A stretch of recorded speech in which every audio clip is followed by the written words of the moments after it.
ఇక్కడ చూడండి రైతు సోదరులారా, ఇది డ్రమ్ సీడర్ పద్ధతిలో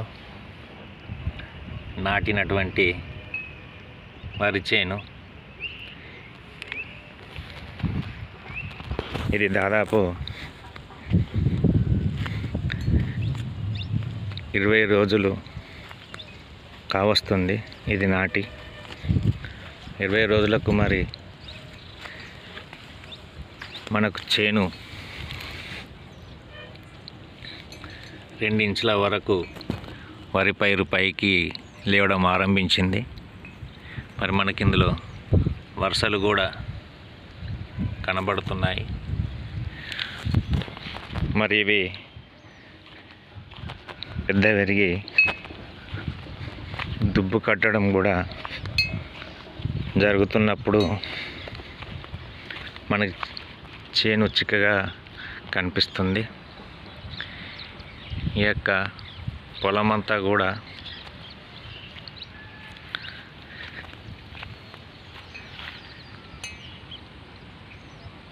డ్రమ్ సీడర్ ద్వారానే నేరుగా మొలకెత్తిన వరి విత్తనాలను పొలంలో వేయడం జరిగింది. మరి మీరు చూస్తున్నారు, డ్రమ్ సీడర్ ద్వారా విత్తనాలు వేసి లాగిన వరి విత్తనాలు మనకు నాటేషన్ లాగా ఒక వరుస క్రమంలో కనిపిస్తున్నాయి.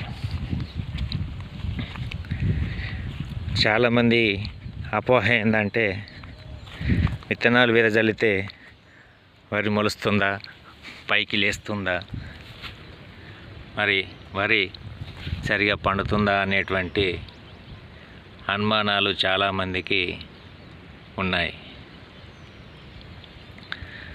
చాలా సంవత్సరాల క్రిందట నీరు తక్కువ ఉండేటువంటి ప్రదేశాలలో విరజల్లే పద్ధతి ద్వారా వరిని పండించేవారు. కానీ ఆధునిక పరికరాలు అందుబాటులోకి వచ్చిన తర్వాత, అంటే కరెంటు వచ్చిన తర్వాత, బోర్లు వచ్చిన తర్వాత మరి వరి నారు పోసి నారు పీకి మళ్ళీ నాటేయడము చాలా రోజుల నుంచి మనలో బాగా అలవాటై దీనికి అలవాటు పడిపోయినాము.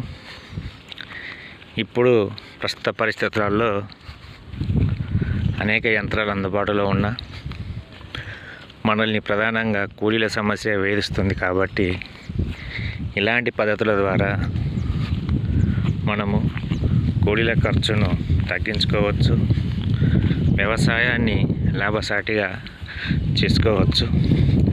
కాబట్టి రైతు సోదరులందరూ కూడా గమనించి ఈ రకంగా వ్యవసాయం చేసుకున్నట్టయితే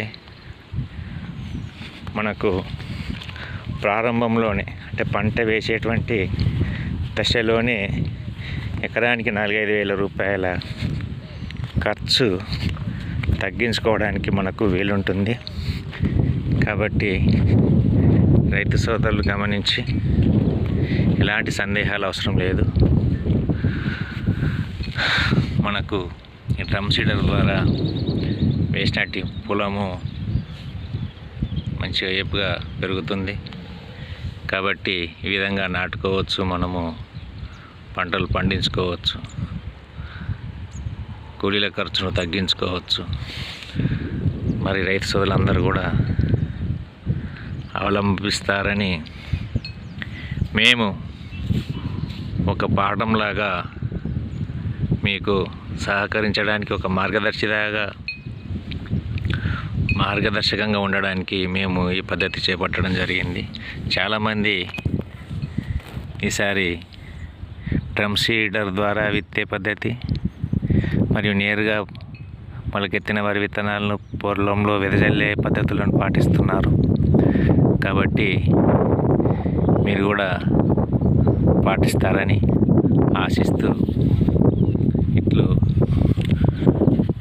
మీ మహేందర్ రెడ్డి